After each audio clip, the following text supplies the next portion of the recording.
to of the Publishing Persuasion.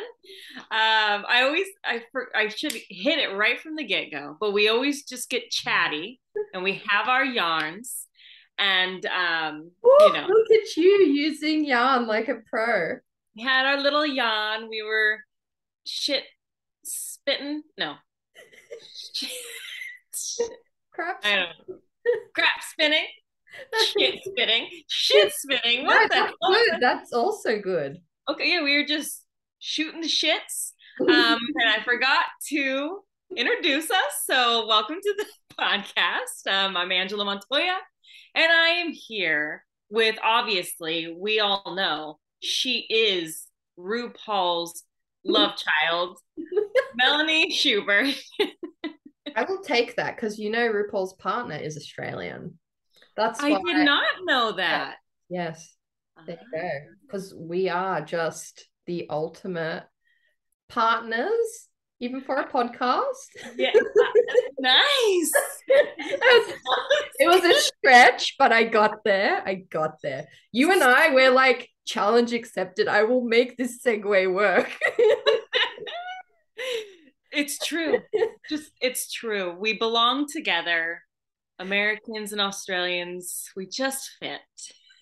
Are you also thinking of that song from like maybe 2000s? We belong together. Oh yeah. When times get rough. Yeah, Dude, you Mariah Carey is a shit. Like she ruled the early 2000s, late 90s, early 2000s. She ruled. You're so right. Now she's the queen of Christmas. Now is all I want for Chris like how's this song go? Yeah. Like, does that play everywhere in Australia as well? Okay. Because when you first hear it, for you're like, okay, it's Christmas. Yeah, I live for it. It's one of my faves. Yeah. Ready She for lives Christmas? ready. I am ready. Pretty Yeah. soon. Give me another week or two. All this is gone. I can't wait because I love how you always have the theme now happening in the background. And I've loved Halloween theme, but I'm ready to see Montoya Christmas theme. How have you been going this week? I mean, it hasn't been long since I saw you, but I know Yeah. it's been a busy week for you. Okay, so yeah, so tomorrow my edits are due as well as my acknowledgments and my dedication. And I think I was trying too hard. Like I was rereading the entire book. Oh my gosh. Yeah, which I like last night at about 8 o'clock. I was like, wait a minute, why am I doing this? Why am I not just like reading her notes of things that I should be changing? Because they're just like inline little notes. So I went from like I was like at a page 100, and then when my brain went, bitch, you don't have to do all that. I got through 100 pages, so I'm almost done-ish. Yeah. I'm almost there. Well So done, and well done you for catching that, because my word is that hard to catch. I find that when I'm going to do new queries, and if I haven't read my manuscript for whatever, a couple months or something, and then I'm like, and it comes from a good place. You want to be a diligent, good writer, and you're like, maybe I'll just quickly read over fucking 50 pages. right, yeah, just quickly, just a little. That's the mistake right there. Because if you're Yeah, spending 10 pages, fine, read the bitch as many times as you want. But anything more than that, I think is a mistake, because like for me, I kind of have to trust at a point that like I polished the shit out of this a couple months ago, and I'll like start reading a few pages and I'll be like, damn, did you write that? And then I'm like, okay, don't do the panic read, because I have done that too. Submit a query and suddenly find myself, and it starts slow, because first you're like, this is fine, I'll read a couple pages looking good, and then maybe you find one typo and you're like, ooh, I got one, I'm gonna read the rest. Suddenly you're like an hour later sweating, you're not even processing what you're reading anymore. So I think that was very smart, that you're just like, ultimately you've done it a million times. Even now her edits are cherry on top kind of edits, right? yeah, it's like a lot of like little just adding on to what we've already worked on, and so it's not like a lot, honestly. but I was making it a lot. And just like our guest on the show today, Erin Adams, saying, like, learn when to stop editing when it's too much. And so that's where I was at about, my brain was like, what the freaking fuck are you doing?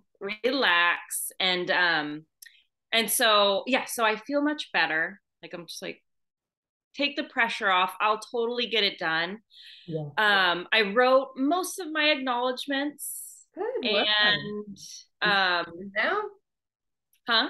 do you feel good now, or still worried that you're missing people? Okay, so here's my new issue. Oh no. I have so many, like, there's 6 siblings, Oh, but only, and their spouses. yeah. Only of the 6 and the spouses, that's 12 total. Yeah. Only 2 of my sisters and one of my sister-in-laws has actually read the book. So do I thank just them? Yes. Okay. Wait. Have the others actually support? Because I think about this all the time. Have the others actually supported you in some meaningful way in your writing career? Well, I mean, all my siblings are super supportive. Do a blanket thank you to my everybody. family for your continued support, and especially XYZ who were really there for you and read it, and like your feedback was blah blah blah. Because I know you're thinking of the moment they read it and they're like, well, where's my name? And you're like, well, bitch, maybe you should have read this shit. There's no way I'm putting my sisters in. They can buy it off the fucking shelf.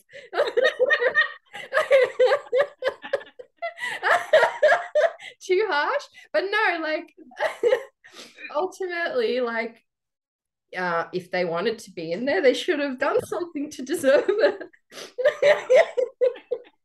This is anti-people pleaser Mel in full force. Oh, she is out. She is ready to fight. Yeah, so those are the only weird kind of things that I'm like family things. It's weird, right? And also like placement. That's tough because you don't also want to invoke the wrath. Right. Yes. It's very weird. Listen, I'll be waiting to hear how you manage that. I mean, no, how you decide. And then, okay, I know we're going long here, and this is the podcast, but then also the dedication is what I have to work on as well. Gotcha. You know, like the little thing. Yeah. So, like, I want to obviously dedicate it to like my kids and Armando.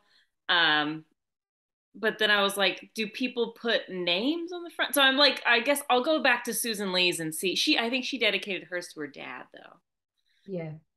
I was just trying to be clever, but I find I'm actually not that clever when it comes to these things. You are. I think you just want it to do a lot of things, and then your brain kind of tries to come up with all the ways at once, but it's almost like the dreaded query letter. Like, sometimes those few sentences can consume more time and energy than like a whole book.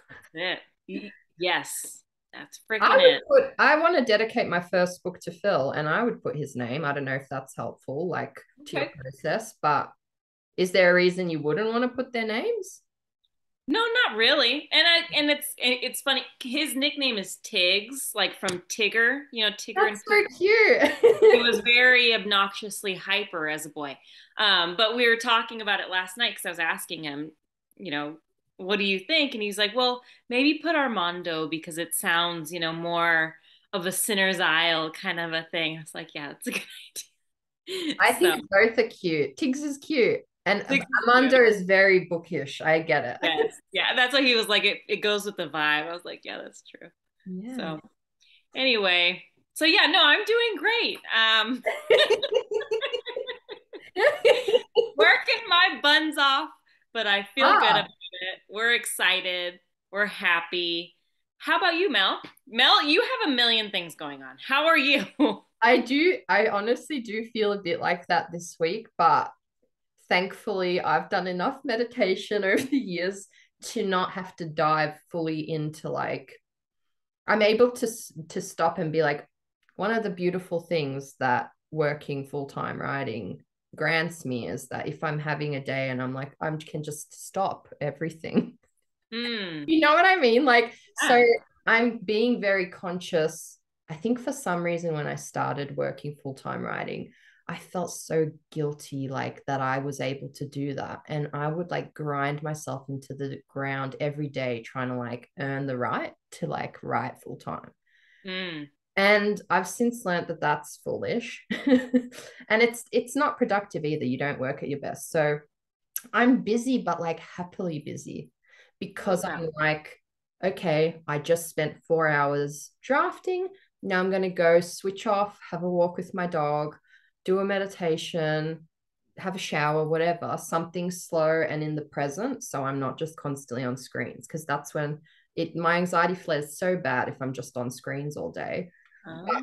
So yeah, we've got all our podcast apps, which I'm pacing myself because that's what I realized. Like initially I was like, get Margie's episode up and then get Linda's episode up because they're so good and I want to get them up. And then I was like, no, slow down. You've got all of the end of the year and we're winding down now. We won't have all these episodes. Let the episodes stock up and drop it when the fuck you want.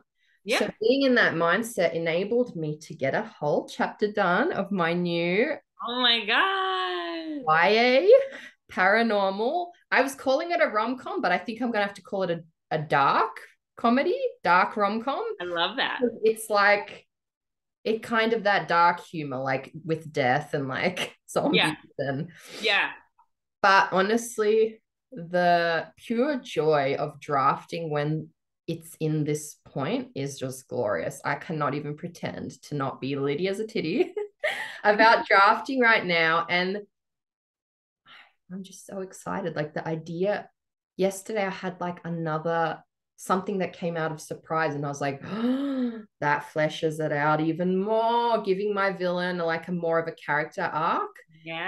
More agency. And yes, I'm going to have lots of fun. I actually want to try do a very fast draft, as fast as because I would like to query it early next year, like honestly. So damn. Yeah, she's not wasting time. She is not. And it just feels like this idea wants to be born, you know, like it feels ripe for the plucking. I don't know why it sounded like a bad like romance novel. She was ripe for her bosoms were ripe for the plucking. I love it. I love it. Have you seen Warm Bodies, the movie? I've heard of it, but I don't think I've seen it. It's kind of like a rom-com, like zombie.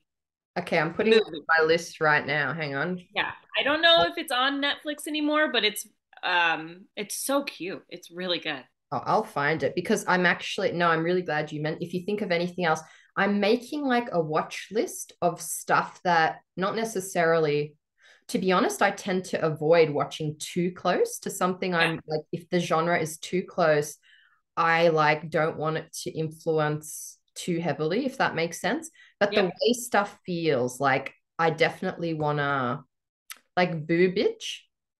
I think that has like the tone.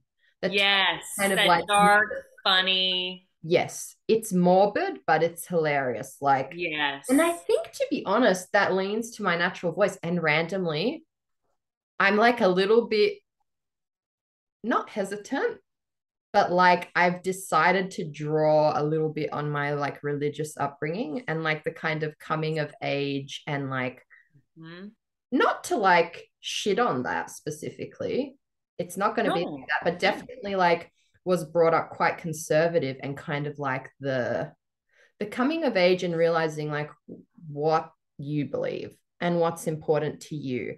So some of that, it's not like the main core, but it's like, you know how Lillian has anxiety and like I've used my anxiety disorder and I've channeled it into that book. This one, I'm channeling a bit of like my coming of age with that stuff.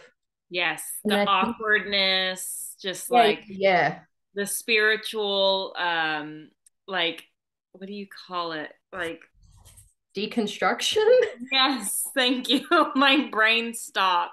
No, Yeah, and 100%. it's and like the shame of like feeling certain feelings Yeah. and Well, I just yeah. literally wrote notes this morning because I want them to have like a sex scene. And in that scene, I want her to reflect on like how, like in Sabbath school, I literally remember them being like, they gave us like a piece of sticky tape and they stuck the sticky tape on us. And they're like, okay, now pull it off and stick it onto the next person.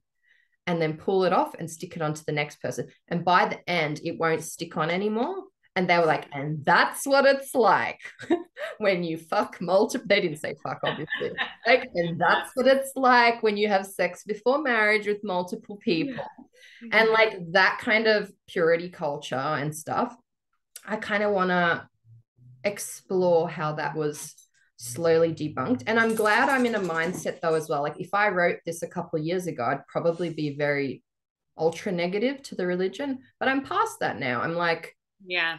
I'm everyone's trying to do their best. And this is how I felt like some of these things were a bit damaging Yes, yeah. and not true and not helpful to real life. So yeah, I'm gonna inject some of that into the layers and Good. Good. I love it. It's interesting that you and I are like on such similar paths in our because I was very conservative as well, yeah. like church all every day, mission trips, the whole nine. Really? I went on Oh yeah. mission trips too.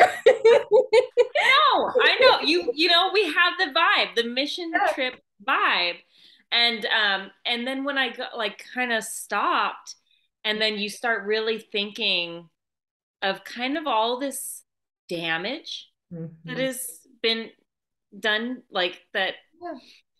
you're made to feel so imperfect, right? None of us are perfect, but you're made to feel so unworthy in a way. And like if you have feelings about certain things, then it's wrong. And and honestly, Sinner's Isle Mm, was I really pulled from a lot of that trauma and of being a girl with a body yeah. that had like Got chills. feelings. Yeah. And and so I pulled from that. And I Mm, maybe I pulled a little too hard no. because the the church plays a big role. The church, it's a made up system in Sinner's Isle, but it plays this huge role of women are sin. Women are sinful. They created this Yeah. and twisting in truths and all that stuff. And so, yeah, so I Yes. put my religious trauma into my story. And Yeah. not that religion's bad, Sure. obviously, belief and faith, all of that's beautiful. But there are those that twist it, and Exactly. that's who I'm coming for. Yes, I agree. I think it comes from a beautiful place.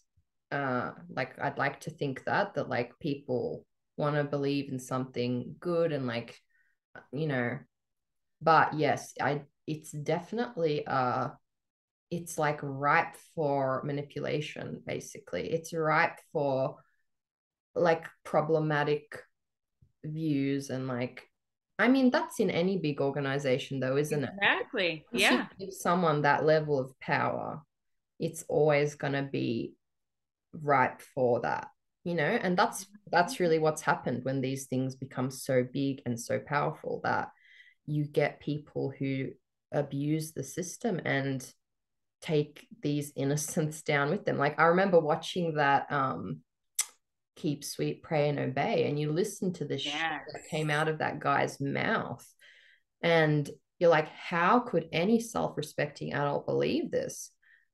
But then when you realize that that's what they were brought up believing and the fear that was ingrained in that and the taking away of books and stuff that would help them educate themselves beyond that. Yeah.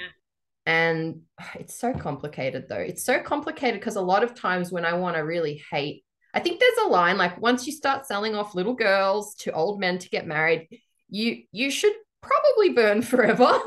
Like, but there's also the side of like people who think they're doing something right, because that's what they were brought up. Because I'm able to make that separation now with like my grandparents or my family or whatever, that like they mean well, they're probably just saying this because they just want you to be saved and like whatever. It's nothing malicious. They also had trauma that has made them this way.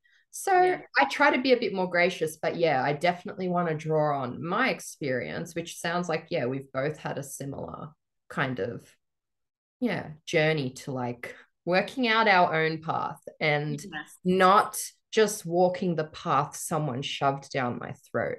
Because that's for me, I was like, this doesn't feel right. This doesn't sound right.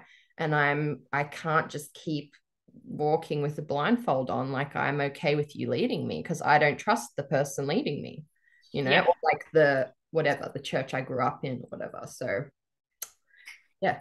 Yeah, I mean, we went there. Yeah, no, totally. Because, well, and it's one of those things I get nervous about with Sinners Island, and not even so much the church part, because, you know, it is what it is, but just this idea of, like I said, like women being like women getting objectified and losing their voice simply because they are women. It just it just enrages me. It boggles my mind. And you know, you just see what other women face all around the world. Yeah. Simply because they are women. It is one of those things where I thought, oh, maybe Sinner's Isle is like played out. Maybe the idea of, you know, girls having to fight for their own choice is played out. It is not. It is happening everywhere at every given moment. And so it's a story that I'm gonna keep saying and telling and yelling about. Chills. You're giving me chills. Like, I mean, it's just like you just see what these poor girls have to face and hear about, you know, all this shit. And my daughter gets to just live her life free as a bird, make her own choices, and even state to state in the states, it's different, you know, and we're again in a very liberal, open state where we have all of our rights. We have access to everything, and it's just not the case for so many. So no, I don't feel bad about Sinner's Isle anymore. No, that story will never be like old or not need to be told. And that fury is some of like that word can also be powerful when it's used in a good way. And that's what you've done in Sinner's Isle. You've channeled that intense emotion, that fury at those unjust situations. And it's one of the reasons that book is so powerful, because you fucking did it very successfully. Well, thank you. And also, our guest, Erin Adams, did it very successfully. She wrote the damn book. And let me read her bio really fast. Erin E. Adams is a first-generation Haitian American writer and theater artist. She received her BA with honors in literary arts from Brown University, her MFA in acting from the Old Globe and University of San Diego Shiley Graduate Theater Program, and her MFA in dramatic writing from NYU Tisch School of the Arts. An award-winning playwright and actor, Adams has called New York home for the last decade. Jackal is her first novel. And it is a powerful one. My God. Yeah. Thank you for remembering the bio. And I think the reason we got so deep is because we had Erin on, and our conversations, she took us right to Write a Church. And I am truly honored to have had her as our guest. And so, like, I can't wait to share that episode with our listeners, because, yeah, we always have the best guests, but like every time we have a new one, I'm just we get to do this, like meet these incredible people in our industry and share their stories. And she brought the fire. She sure did. And yeah, here she is. Erin! Hello. Sorry, I came in hot right there. I got a little too excited. I didn't even hear you. I was more, I'm on my iPad. So this is when I become an elderly person and don't know how to use Zoom. So relatable.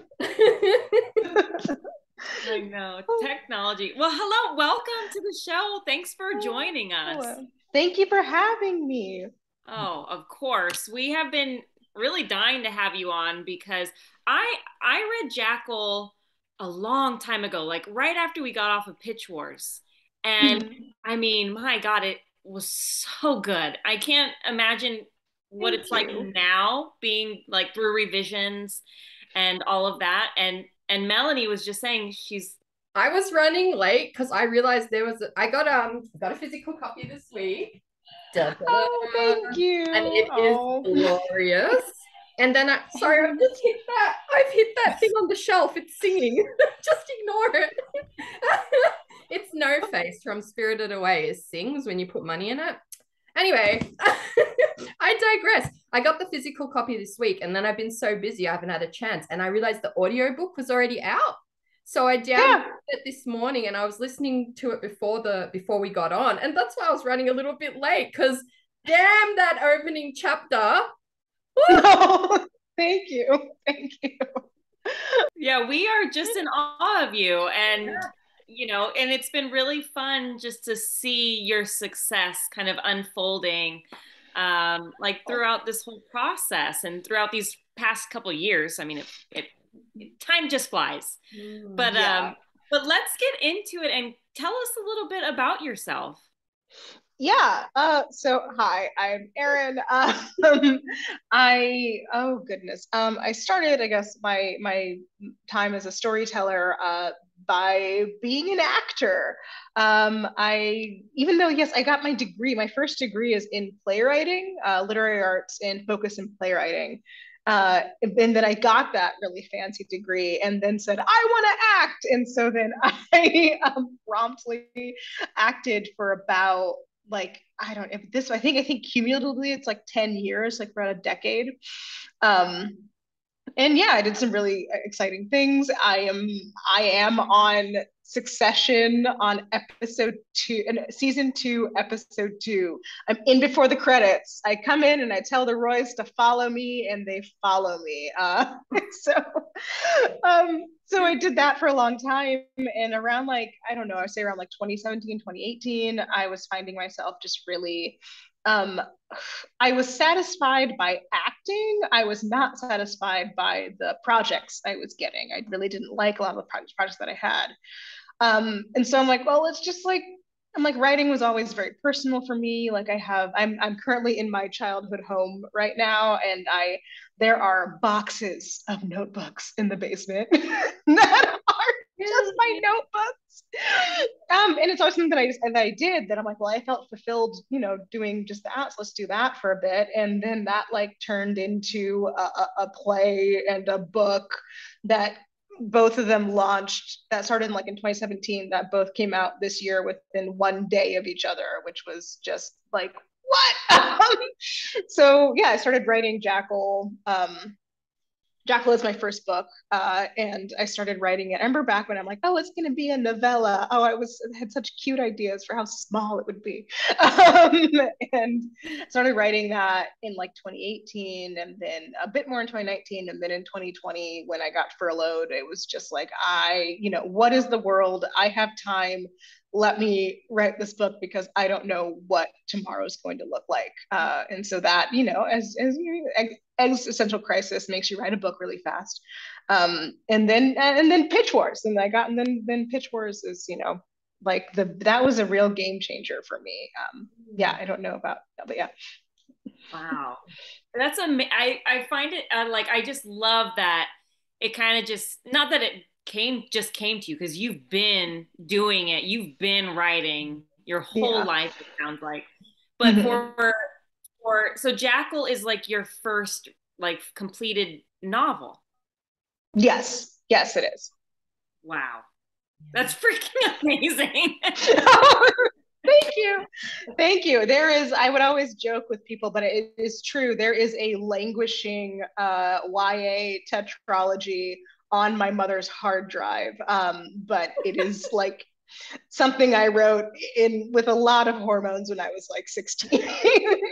So I love that. I was gonna say, like, is it do you always find it like going back to your childhood home and like the boxes, and because it's always so weird going there, right? And you find kind of like the most peculiar stuff. Do you enjoy it, or is it like jarring for you? um yeesh. I mean, it depends on what you find. Like, you know, like, like notebooks are really fun. Books. Oh my God. What I do love finding is the book series that I loved reading as a kid. I love finding them. I had I don't even know if they're a thing anymore, but I believe they're called the like Everwhere books or Neverwhere. Oh, And it was this like really short, they were you could read them in like you could read them in an afternoon, and they were like these like kids from the modern days get transported into mythological and fantasy times and have to like figure stuff out. I believe it's by K.A. Applegate. Because I remember like I would go to like the A section and be like, where is the new Neverwhere book? And I found a bunch of them and I read one and they're good. I love They're that. They They're still good. hold up. They hold up. They still. hold up. The pacing on those is fantastic. Great. Yes. I'm actually listening to a master class by R.L. Stine right now. And God, he's just a master. And something he said really just like hit where it was kind of like the opening thing. He was just like, sometimes you don't have to write the book that of your heart and soul. Sometimes you just want to write to have fun. And he's like, and that's what I do. I just write. I don't even care about, the theme or the lesson these kids have to learn. Why don't they just get to have a fun book to read? And I was like, yes. Yeah. And it makes sense, RL, because I have been having fun listening to your damn books and reading your damn books all my life. It's Yes, masters. absolutely. Absolutely. I love it. that. That's such a liberating thought as well, because I think we can get caught up in thinking sometimes that it always has to be something, because sometimes it is. It's like this poignant thing that's like, but yeah, you can have fun too. It can be a different version of whatever it is. That's it. Yeah, exactly. I love it. So we all met sort of through Pitch Wars, which I want to say it changed all of our lives. Yeah. I mean, it just really is one of those things that's just this whirlwind event. What made you decide to, to submit your stuff to Pitch Wars? What was that process like of wanting to find a mentor, and, what made you do that? So I found out about Pitch Wars because I believe it was like either a podcast or like a written interview with Tomi Adeyemi. And she was like, I did this thing and it was amazing. And of course, like I discovered this the day that it was due, like in back in I guess if we're 2020, it was back in like 2018 at that point. And I was like, oh, I would, like to do it. I'm like, I have a book I'm working on. I like to do this. And then, everything that happened. And over the course of the pandemic, I was furloughed from my job, but I also got into a graduate program that I applied to just because I was like, I want to change things. Let me just do everything I can to like pivot in a new direction. And so I was in grad school, and I remember, I think it was like, I had like a really strict timeline for myself where I was like, okay, I'm gonna have my query letter done by August, and I'm gonna have my draft done by this date, and I'm gonna have my synopsis. And grad school threw all that out the window. And it was about like, I want to say a month from the deadline for Pitch Wars, and my manuscript was completed but not revised, like at all. And my same with query letter, was completed, but like I really hadn't like worked on it. And initially I was going to be like, oh, I'll just work on it and do it next year or something. And then I don't know what exactly, but I reached this point where I was like, you know what?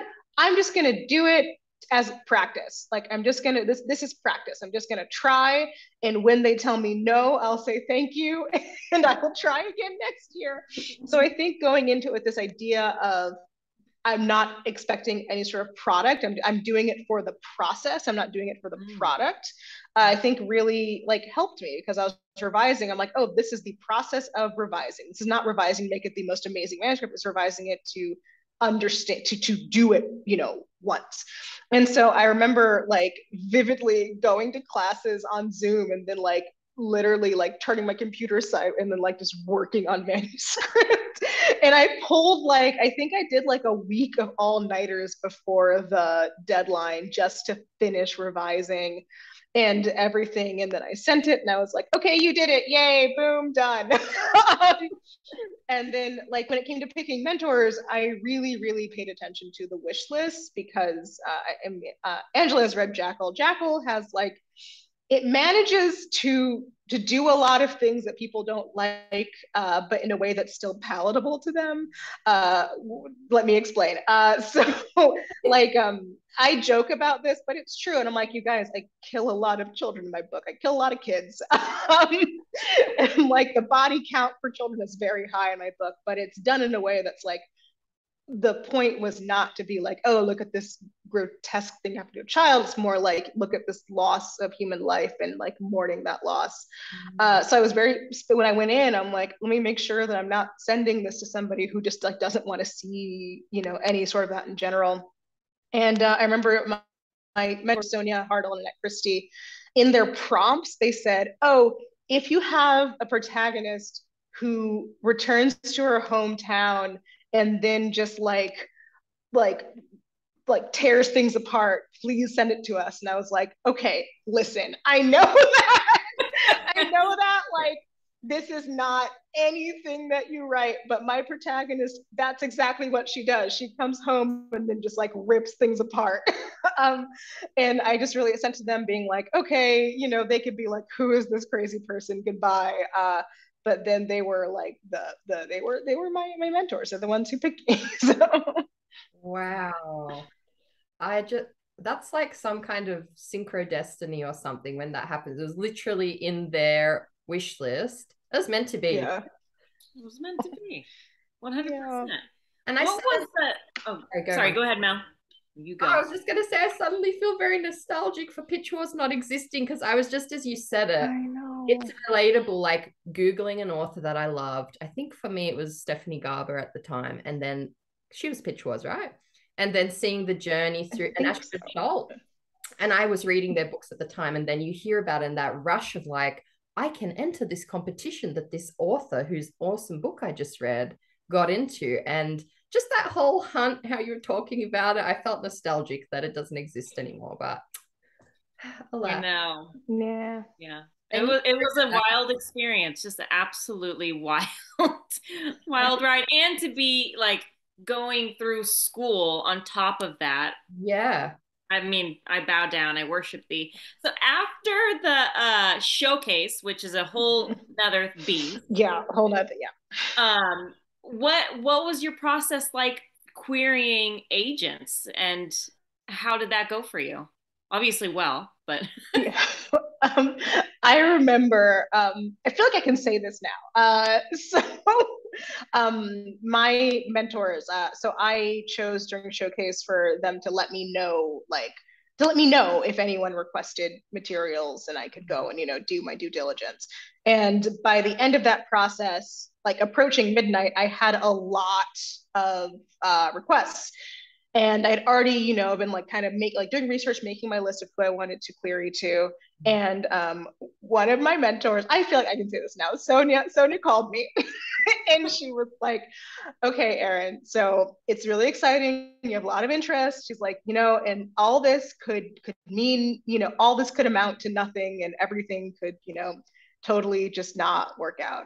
And she's like, now that I've said that, you're going to get an offer in 24 hours, so here's what you do. And she like basically said, she was like, someone's going to offer on this. And so what you have to do is query everyone you want to query from the first one that you send. So that day after showcase, I think I sent like, I don't remember the exact number. I feel like I sent I did 35 from showcase plus 11 outside. Like, in the 11 were like people who I'm like, yeah, let's go query Gillian Flynn's agent. Why not? Like, just reach for the stars kind of people. And like, I just, and I sent them all within the course of 24 hours. So I was a little bit of a mad woman during that time. And then Sonia was right. And then I got my first offer very quickly. And then I'm like, okay, because like you can't query anymore. And so that was like, it's really exciting. And I feel like I'm like, yes, I want it to, it's really exciting, but I feel like it's both a blessing and a curse, because once you start sending out those nudges saying, hey, I have an offer, so please read in the next 2 weeks and tell me, yes or no. Whoo, those projections come in real fast. They come in fast. Some of them come in really hard. Like, people will be like, this is awful. And you're just like, ow, ouch. So it's like, I wish everyone the delight of getting to nudge agents. I don't wish anyone to be terrified of opening their inbox to just see like rejection, like just in this within a short amount of time. I feel like the rejections, of course they happen, but I feel like in regular querying, it happens like, over the course of months.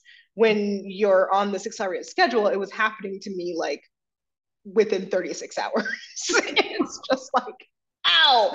But I was really, I got very, very lucky.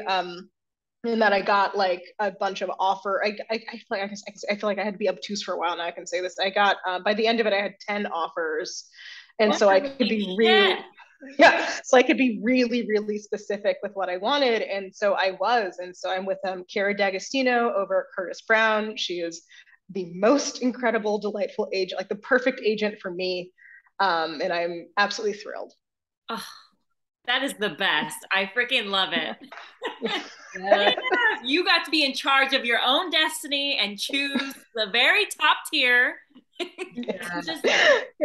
You would have been ruined after sending them all in 24 hours. Like, I would have been shattered. Like, even just sending 2 a day, I'm like, okay, I need a nap.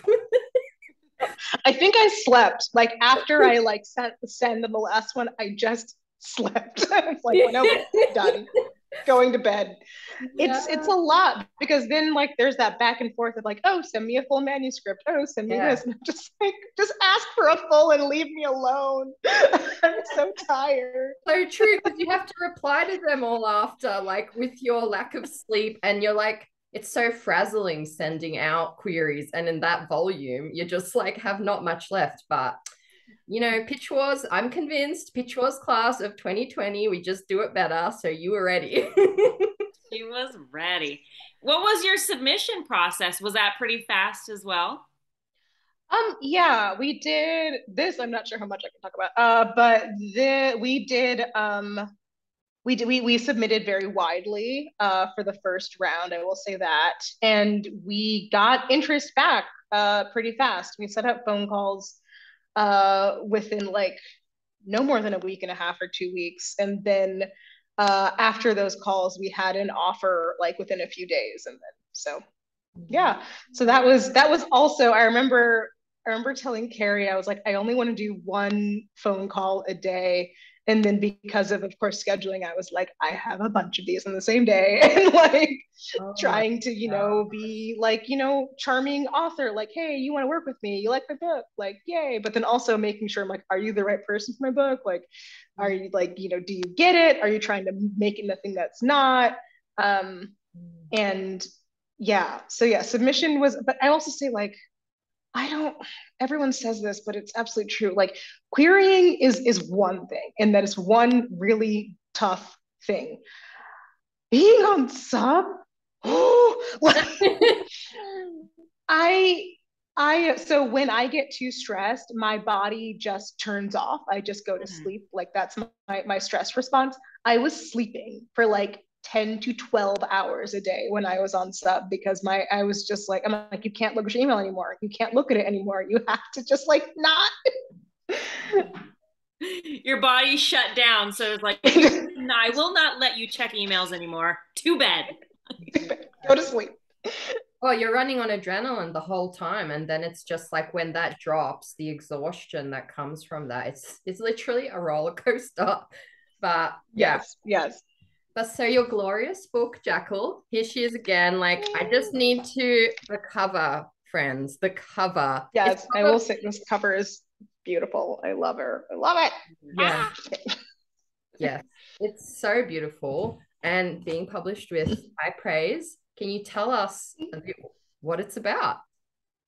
Yes. So Jackal is about this young Black woman who's from the Rust Belt, returns home to her hometown in the Rust Belt after many years away for many, many different reasons. But her best friend is getting married.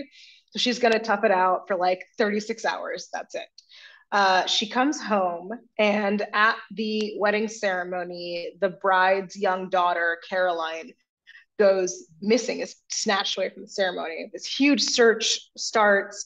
And as they're looking for this missing girl, she discovers there's been a series of missing children in her hometown and that they're all girls and they're all Black. And right now she realizes she has to figure out what in the world is going on before this latest girl, her best friend's daughter, is gone forever. Wow. I mean, that sums it up like to a T perfectly. You must have perfected the pitch because that was a good pitch. I just sat back in awe. Thank you. I have worked really hard. I can tell, honestly, like, I don't think I'm going to be able to put this down. And I recently went down a hole of kind of like, is Rust Belt, for my Australian brain, is it kind of like a Bible Belt or like is redneck a bad word? Redneck area? I don't know. So the Rust Belt is a bit northern. So it's the Rust Belt is for it's the belt. It's like Pennsylvania through Ohio, kind of into Michigan. It goes from like the east to the Midwest a bit. And they have all these small towns that were founded on these industries of like steel, coal. It's coal country, steel, and lots of industrial plants. That when those natural resources dried up, the towns kind of fell into to disarray. So hence the term rust, like it's no longer steel, it's rust. Yeah, so it's called the Rust Belt. I've been watching too many human intrigue docos on like the little culty towns out in the far south. So my mind was like, is it one of those towns where they're like married girls off? But no, I no. Maybe in your second book, you can go south. Go down. You can go south. Yeah, of all things, the Rust Belt is definitely in the north. It's above the Mason-Dixon line. So yeah. Where did the inspiration come from for this book? So I like as I speak to other authors, I love a research spiral. Like I will find myself in just like deep in some research. I love JSTOR. I love like all this stuff. But I found myself in a research spiral around like urban legends and folktales and like the truths behind them. And specifically the one that I was on when I was like thinking about Jackal was the story of Cropsey out in Staten Island. And the story of Cropsey is this kind of like, he's like this mysterious monster man in the woods that like steals children. But when you look into the real history, like it's about a tragedy that happened in this small community and really about the failure of the mental health system on Staten Island. Like it's more about a larger systemic problem that then the community went and like made up a monster to be able to talk about it. Yeah. And I'm like, oh, I understand that. And I realized that a lot of the experiences I had in my childhood growing up in the Rust Belt and experiences I feel like I've had, ever since are so complicated and in depth that I was like, yeah, I would also like a monster to be able to talk about this. Because talking about it, face to face, if like people's eyes glaze over and they kind of like push it away. But when you wrap it up into a story, it's much easier to really talk about these uncomfortable things like racism, classism, and the really like wounded history of this part of the country. And so that's really where a lot of the inspiration for the book came from. Wow.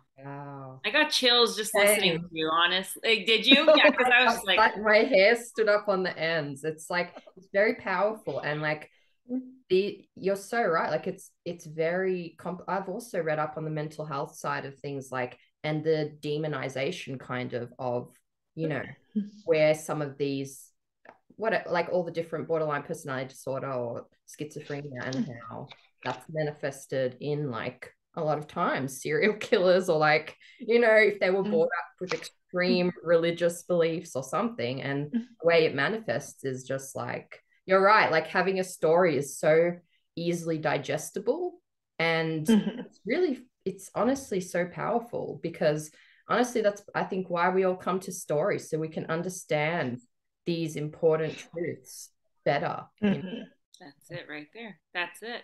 Did you outline this story? Like, how did you go into it, or did you just pants the shit out of it? So okay, I laugh right now because I'm currently doing the exact, because I'm like, when I finished, when my editor asked me about book 2, I literally sent her a document called Lessons Learned. So Jackal, you know what? For better or worse, the first few drafts of this book, I literally just sat down and just wrote scene by scene by scene by scene. I paid for it dearly in revisions, because I then had a ton of structural issues that I had to go back and like pull stuff up. I lost so many. I like was recently looking back at old drafts, and I'm like, I rewrote this thing like from page 1 like 4 or 5 times. So I pantsed this initially, and then in a revision, especially with my editor, we had to go in and like put some structure in her. So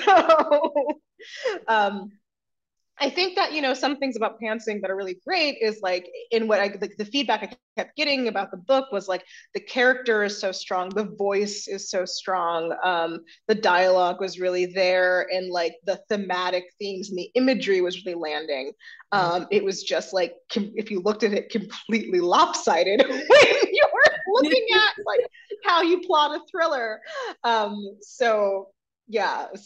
Book 2, I spent a very, very long time making a very detailed outline that I'm mostly sticking to it. So do you enjoy edits, or is drafting where it's at for you? I don't know. I like them both pretty equally because they're very different. I like drafting because it's like I just get to sit and like think, and I get to like, follow, every idea I have, I get to, follow it all the way to its conclusion. I just get to explore and play. I feel like drafting is where you play, and that's like really important. But there's a weird part of me that likes edit. It's like I'm that person who I will spend like hours on a paragraph, and I'd be like, I wrote 200 words today. Great. I love that. And it's really satisfying. So I think it's just different. I like both pretty equally. That's good. That is a good thing, I'd say. It's not bad. What has been the hardest part of your writing journey so far? I will say that probably the hardest part of all of this, and I'm still, believe it or not, working on it kind of, is just like saying that I'm a writer. I don't know, for some reason, after saying I'm an actor for so long, I feel like for so long, writing was this dream that I just didn't dare to have.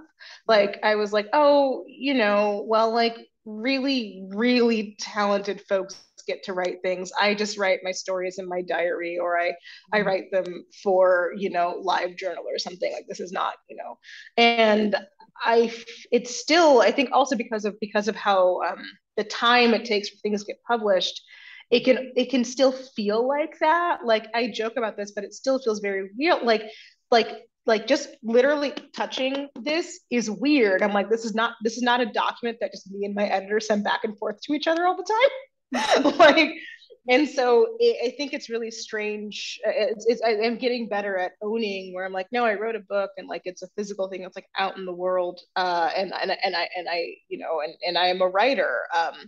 But I think, I don't know, for so long I've had this really big wall up around like owning that identity, in like, I don't know, like in the published author sense. Like in some ways I'm more comfortable being like, oh, I'm a storyteller, I tell stories, in kind of not owning the professional part of it. And as you can even hear me stumbling, like it's still something that's very hard for me today. Like, yeah.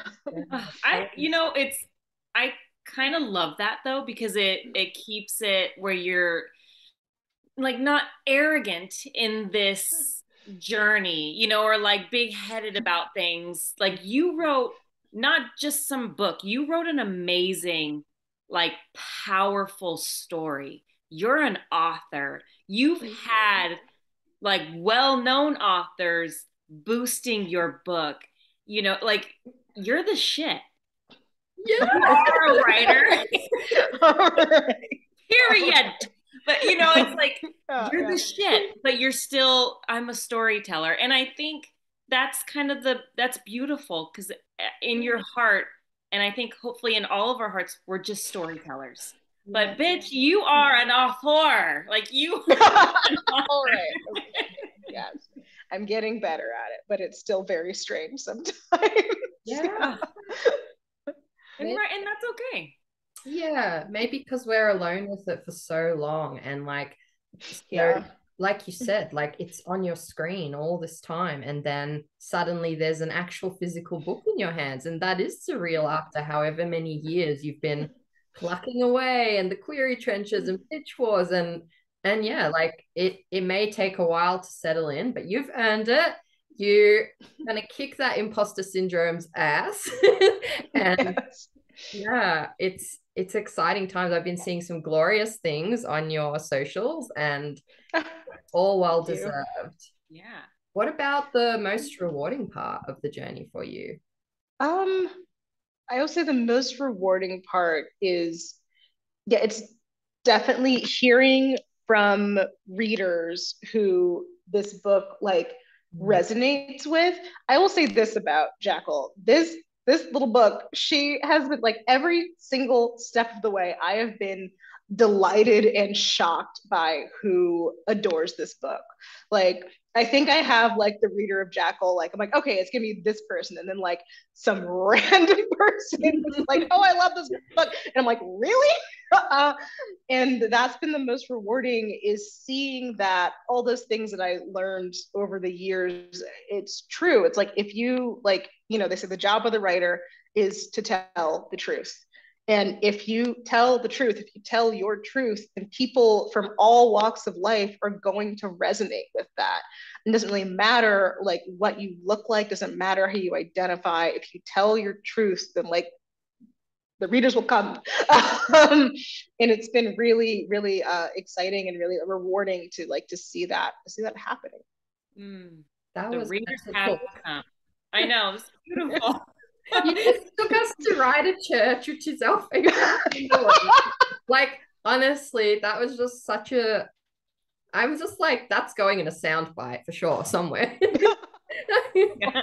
Well, looking back at all you've accomplished, what advice would you give a younger version of yourself before you started this journey? Ooh, yes. So something that it took me a while to figure out as an actor, and I'm getting better at it as a writer, is learn how to watch, or learn how to witness your work without judgment. And you practice that by witnessing other work without judgment. Because while the editor brain, the editor brain in your head, like that's a valuable tool, you have to be able to turn it off at certain points, or else you'll become miserable. Also, there is a thing as over editing. You can edit the heart out of anything you write if you don't know how to turn that like little judgment voice off. And I also find that it does two things. Like if I do it for other work, if like I grab a book off the shelf and I'm like, I'm just going to read this and I'm just going to like let whatever it is just be. 9 times out of 10, I learn something or see something that I wouldn't have seen if I had my little editor brain out being like, well, I don't like this character. Oh, these dialogue. Or what about this prose choice? Like, no, just read it. Because then when like going back and working on, because I suffered a little bit in the end of revisions for Jackal of I had to have a small intervention where my team was like, you're over editing. They're like, you're doing too much. You're messing with things that don't need to be messed with. And so be able to like look at your own work and know when it's done, even though we can all argue it's never really done, but there's like a finality that happens where like you can't go and tinker with that sentence again, or else it's gonna start to get weird. And I wish that I had that skill. That I feel like that it's a skill and you have to develop it. And I would say for younger writers too, that is a valuable skill. As much as you want to develop your critic, you want to develop your audience as well. Yeah, that's so wise. I'm going to put that somewhere. Don't edit the heart out of it, because it's such a risk as you go into this process. Like, and everybody gives you feedback, and if you try actually do everyone's feedback, you do edit the heart out of it. And I think if you read it too much, you can start to find, like, I remember Angela saying she took out a line in her book and then somebody turned around and said to you, oh, that was my favorite line. Do you remember you said it like last year? And that's literally the thing, isn't it? Like sometimes when you're looking at it over and over and over, you can start to find error where there is none. Yeah. Author. So very, very wise advice that I think we could all use. Absolutely. Well, I see we have like a minute. I know. Somehow left, which it always boggles my mind. But like it's just been so fun chatting with you about your journey and about this book. And I really hope everybody reads it, gets it in their hands, and just enjoys and takes in the heart of the story. And because I gotta say, it's just such a powerful, honest read. And so thank you for sharing it with the world, honestly. No, thank you. Thank y'all for having me. Thank you so much. This is so much fun. So yeah. We'll have you on again and again for every new amazing story that comes out of your brain and onto the page. So thank you, Erin, honestly, just for joining us today. Yeah. Of course. You're a Pub Persuasion girl for life, and I'm officially your fangirl. Even though I've only one chapter in, I'm so invested. So everybody go out and buy this now. If you're in Australia, it's on Book Depository. I don't think we have it here yet, but it's on Book Depository, which is where I got it. And you're not going to regret it because it is glorious, and you are glorious. So thank you for joining us. Thank you. Thank you so much for having me again. This was a joy when y'all asked me. I was like, yes.